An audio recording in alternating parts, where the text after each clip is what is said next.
Good morning, Andre. How are you doing today?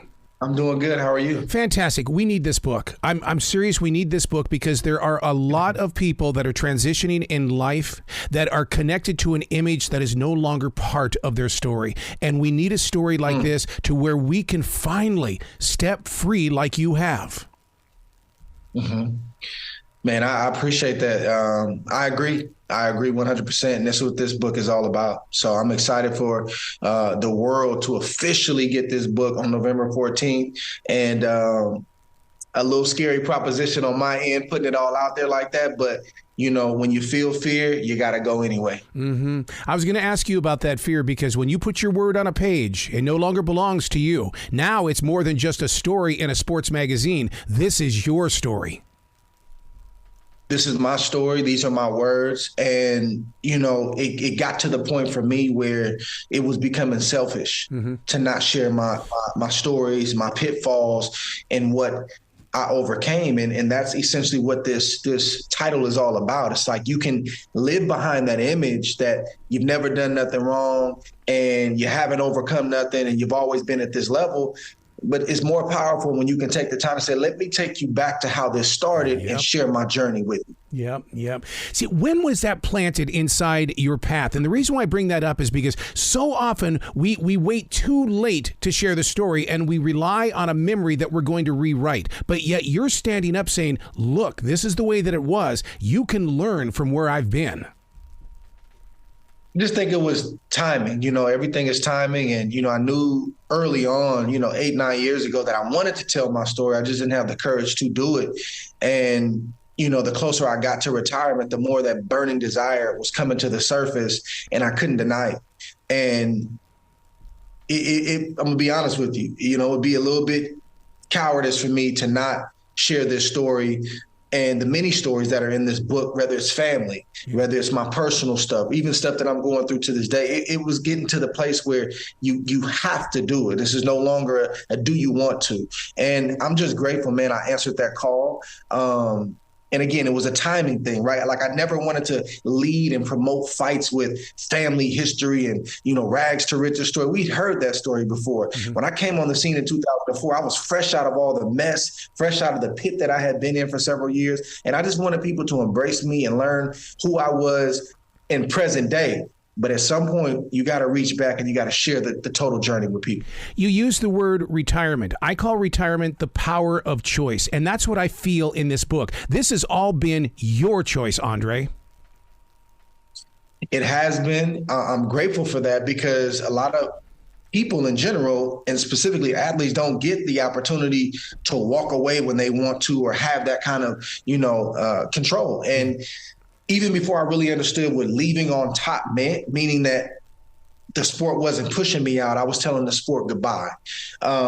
I'd seen so many fighters throughout the years not be able to do that, have this arc where they came from nothing, they made it into something, and then all of a sudden I see the sport just dismissing them because they're too old or they no longer have it. I just didn't want that to be my story. So I studied guys like Jim Brown and how he walked away, Barry Sanders, Napoleon Kaufman, my pastor. I looked at these things and said, man, I like this, man, how they did it, and I want to do the same thing too. I was going to say, none of those guys were afraid to share their journey because they know they lived it and it doesn't belong to them. It belongs to tomorrow. Amen. I agree. So what do you do in those situations where I'm a third-degree black belt? I've been in many, many tournaments where I'm inside that ring, but there's still that side of me inside the heart that's going, I want to get back in there, but you can't do it. How do you face that moment of, I used to be?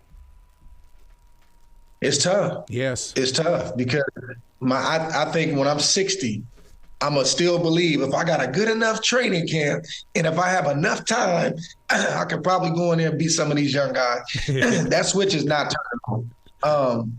So sometimes I'm reminded from my wife, babe, you remember how you were feeling when you retired? You remember how your body felt and with all the things you were saying? I'm like, oh yeah, I forgot. Yeah. I'm sorry.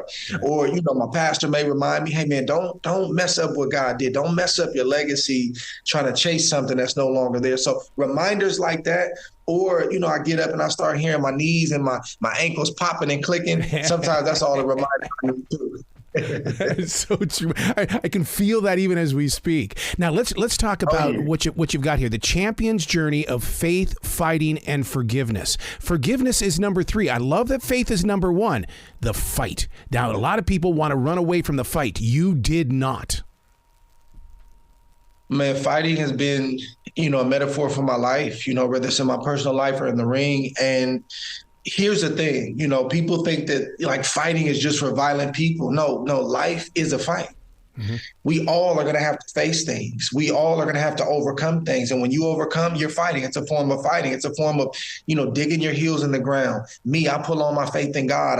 I draw back on the past victories and I remind myself that, man, if I could do it, then I could do this. I can overcome this as well. That is a form of a fight. So whether you think you're a fighter or not, we all got to learn how to fight when it's time to fight. Now, we shouldn't be fighting every day, but there's times in our lives where we gotta put our metaphoric gloves on, man, and we got to be willing to face a situation and fight our way through until we get to the other side. This book is so much what Stephen Furtick was talking about at Elevation Church this past week. He was talking about walking with a limp. We all have a limp, but what you've done, you may have that limp. You may be older than what you once were, but you are still living in the light. And I love that about this book. What people got to understand is the lion with the most scars hunts the bed. I'm in the wild. Give me that lion right there that's been through some things. That young lion right there, he doesn't know too much, but that lion that's got a scar down the side of his face and on his side, he's been through some things and he overcame. I'm following him. Oh, yeah. And being in that ring, I mean, even when you're walking through an everyday world with the public around you, it's amazing how your eyes are still trained on how to move and how to get through. That's not going to go anywhere. That's just how I'm hardwired. And no matter what arena I'm in life, I'm still applying those same principles. Absolutely, absolutely. Where can people go, Andre, to find out more about your journey? Because they're going to get the book and they're going to go, what? I got to read about this guy. Man, you can go to my social media, Andre SOG Ward. You can go to Twitter at Andre Ward, and I'm pretty active on those networks. And or you can just hit Google because there's a lot of information about there on me and what I'm doing present day. And I'm in ministry. Speaking is one of my. And I go to colleges, I go to churches, and that's just something that I'm very passionate about, and a gift that God gave me. So I may be at a college or a church near you sometime soon. Oh, God has blessed you so well, man, so well. Thank you. Please come back to this show anytime in the future. The door is always going to be open for you. Thank you for the time. This was great. Well, you be brilliant today, okay, sir? I got you, brother.